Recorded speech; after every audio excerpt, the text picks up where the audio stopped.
એડામાં એડામાં જ્યારે ફળ આવે એટલે એડો સીધો માથું કાઢીને બતાવે. જો આમાં ઘણા એરંડા કરતા હોય ને જોયા હશે, અને ન જોયા હોય તો અહીંયાથી જોજો ને, જે આમાં ફળથી માથું કાઢીને ઊભો હોય સમજો કે આ એડો.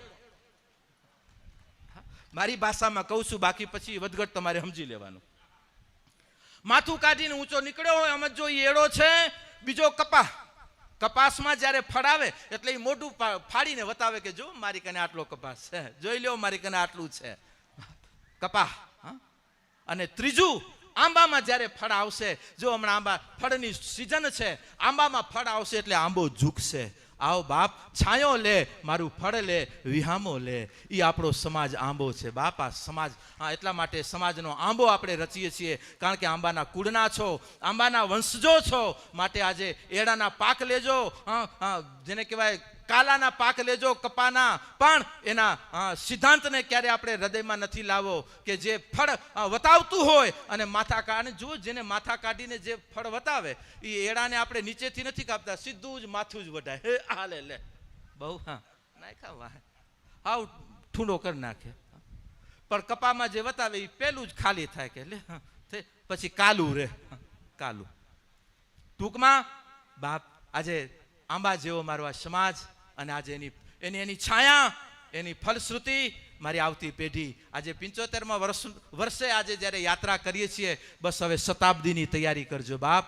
કે 100 વર્ષ મારા સમાજને આનાથી પણ ભવ્યાથી ભવ્ય ઉત્સવ તરફ મારા કાદિયાને લઈ જાઉં અને મારા કાદિયાને શિખર ઉપર રાખવું. અમે તો આજ તમને જવાબદારી, અને મારો સમાજ જ્યારે સંગઠિત હશે, એક નેક હશે, ત્યારે એટલું તો જરૂર કહીશ, હમણાં જે તમે કમાઈને બેઠા છો ને, તમારાથી સવાય અમારા દીકરાઓ કમાઈ, તમારા દીકરાઓ છે, પણ બાપ અમારા નાતે તો અમારું સમાજનું સંતાન એ અમારું પુત્ર છે, સમાજની દીકરીઓ એ અમારી દીકરી રત્ન છે. આ તમારા માટે ખાલી પરિવાર છે, અમારા માટે પૂરા બધા સમાજો મારો પરિવાર છે. એ નાતે આજે એક પરિવાર પોતાની રીતે સુદૃઢ બની રહે, એ અમારી આંખથી હું કાર્યરત સમાજમાં છું અને કાયમ બની રહીશ. અને જ્યારે લક્ષ્મીનારાયણની વાત આવે ત્યારે બાપ, આજે પર્સનલ નાતે પણ જરૂર કહીશ કે આજે નારાયણની ઉપાસ, બાપ અમે અમારું, મેં ક્યારે પણ મારી સાધુતામાં આવ્યા પછી સમજ્યો કે કુળમાં, દેહમાં ભગવાને આ કુળમાં દેહ દીધો છે. મારું પહેલું કર્તવ્ય છે કે મારા સમાજની એકતા અને સંગઠિતતા માટે મારે નીકળવું. એટલા માટે આ બધા ગામોમાં યાત્રાઓ કરી અને કેન્દ્ર સુધી પહોંચાડ્યા છે. હવે આગળની યાત્રાઓ હજી ઘણી બાકી છે બાપ. હોય ગામ હોય, ઘર હોય, ત્યાં બધું મતભેદ હોય, પણ આપણી દ્રઢ જો સત્ય નારાયણ હશે ને બાપ, આમ કહેવાય ને, કહું શંકા કુશંકા એના અંધારા હોય, પણ જ્યાં પ્રેમના દીપક જલતા થઈ જશે ને એટલે અંધારા આપમેળે નીકળી જશે. કાઢવા નહીં પડે, બસ પ્રેમના દીપકને જગાડો, પ્રેમના દીપકને પ્રજ્વલિત રાખો. કે આવતા દિવસોમાં કોઈ અંધારું ન લાગે. બસ આપણો જ્યોત જો આપણી પાસે હશે તો કોઈ શંકાના વાદળાઓ આપણી પાસે નહીં હોય. અને મારા સમાજમાંથી હૃદયમાં દીપ જાગતો રહે, દીપ પ્રજ્વલિત બની રહે. અને આવતી પેઢીમાં આજે આ દિવલમાં, આ દીપમાં આજે બાપ દિવલ પૂરી અને પાછી આગળની યાત્રાએથી આજથી તમને સમાજ અને અમે મૂકી રહ્યા છીએ. બસ તમારો જીવન પલ્લો સુયોગ્ય અને સુવ્યવસ્થિત રીતે બસ બાપ કાપતા રહેજો. સુવ્યવસ્થિત એટલે ભગવાને બધું દીધું છે સંસારમાં. શું ખાવું, શું ન ખાવું, શું પીવું, શું ન પીવું, શું દર વર્ષે અમને આમને આમ તમને કહેતા રહેવાનું કે બાપા આ મૂકજો ને બાપા હું મૂકજો ને બાપા. પણ અત્યારે એક વસ્તુ જરૂર કહી બાપ, કારણ કે કચ્છથી બહાર નીકળ્યા ને, કચ્છમાંથી બહાર જાઓ એટલે બહાર જાય એટલે બહાર પાછળ બીજું બહાર ઘણું દેખાય, લખેલું જ્યાં હોય ત્યાં બહાર. પણ મારા યુવાનને કહું કે બાપ પટેલનો દીકરો છો, મા ઉમાનો સંતાન છો, નારાયણનું રતન છો, બારમાંથી કાયમ આજીવન બાર.